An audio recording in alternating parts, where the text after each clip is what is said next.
Pleca cu un sentiment de teamă, recunosc și acum, dar până la urmă a venit domnul Enei, știi, cu blândețea lui și cu cum era dânsul așa la calm și nu-l interesa orice adversar am fi întâlnit în momentul ăla și ne-a spus, băieți, am ajuns până aici, acum chiar ce pot să ne facă mai rău decât să ne bată?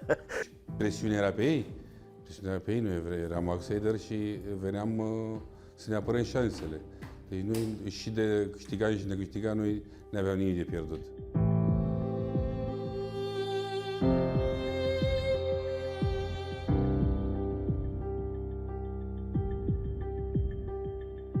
Drumul către teren cu autocarul printr-o mare de suporteri și cu multă poliție cu noi, cu motocicliști, cu poliție în mașini.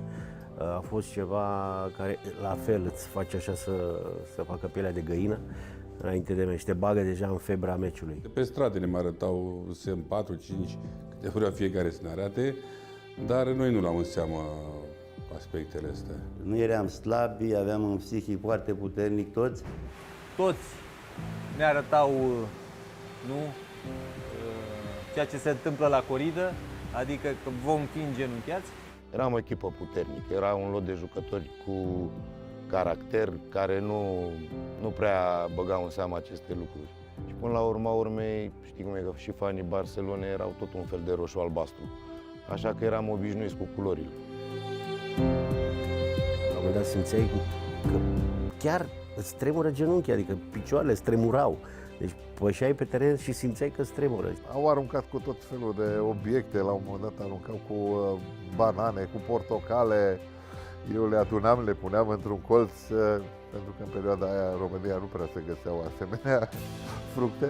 Am avut doi oameni care au început să plângă, bucătarul nostru și organizatorul, capitanul Eram toți Cruțescu. motivați la maxim să intrăm cu atitudine, să dăm tot, pentru că, așa cum a spus și americanei, odată ajungem în finală și atunci trebuie să o câștigi. Finalele se câștigă, nu se joacă.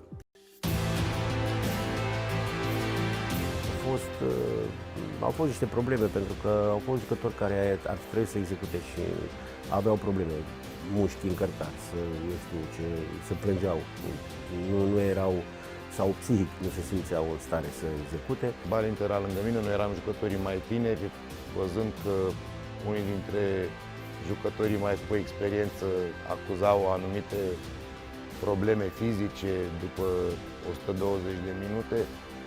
L-am întrebat dacă se bagă, dacă are curajul să bată. Te bați?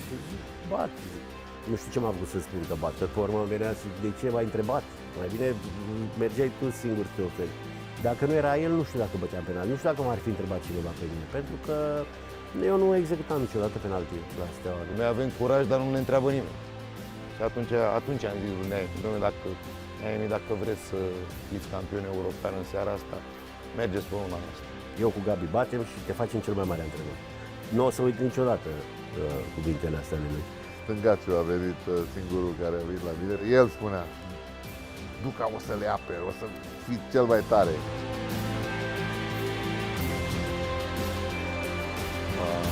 Nici n-am văzut penaltele, cum am spus, executate de colegii mei, pentru că mă lăsam pe spate și mă concentram efectiv la ce am eu de făcut. La mine a fost cel mai important lucru, a fost prima lovitură și am licit colțul Alessanco, care a tras în dreapta mea și după aia, sigur, a început un joc al logicii, pentru că și mie îmi plăcea după antrenamente să apăr penaltiuri și să execut penaltiuri, făceam diferite pariuri.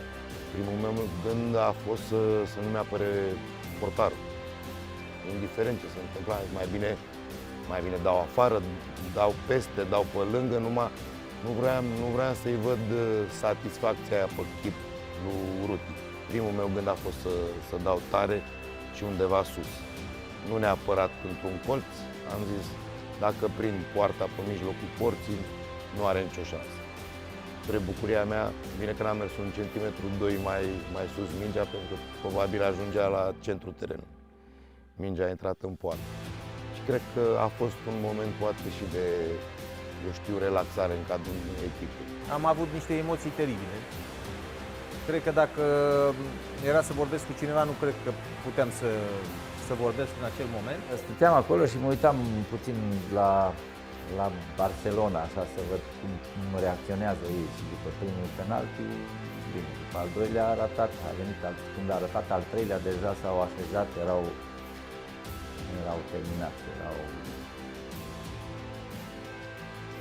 stăteau jos și parcă știau că nu mai au nicio șansă și așteptau să se termine calvarul. Bucadam, ce să mai vorbim de Bucadam? Că el a fost, și acum îl mai iau așa la mișto, mai râdem. Îi spun, băi, tu te rugai să ratezi că vrei să-l apeși pe al cincilea. A fost fenomenal Bucadam. Eu nici acum nu înțeleg ce înseamnă rest. La el tot a fost gândit.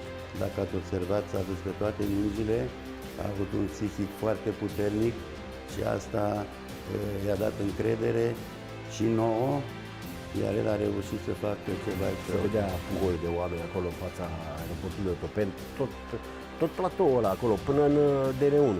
Deci tot era plin. Ținte că atunci am scos cravata, am aruncat-o, sacou, Belo a aruncat și el, era un adesiv sau nu știu ce, le-am aruncat acolo la oameni. Incredibil a fost. Știam că lumea vine spre aeroport, dar nu credeam că la acea oră târzie, noapte, vor fi atâția oameni. A fost ceva extraordinar pentru noi. Practic, atunci îți dai seama de ceea ce ai realizat și cât de poate iubiți vom fi din acel moment. În cartier era acolo ceva incredibil. Când ieșeam din bloc,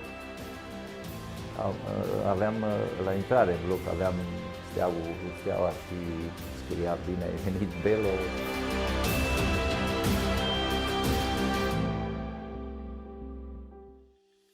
Neemic cred că era pentru noi un exemplu de modestie, de liniște.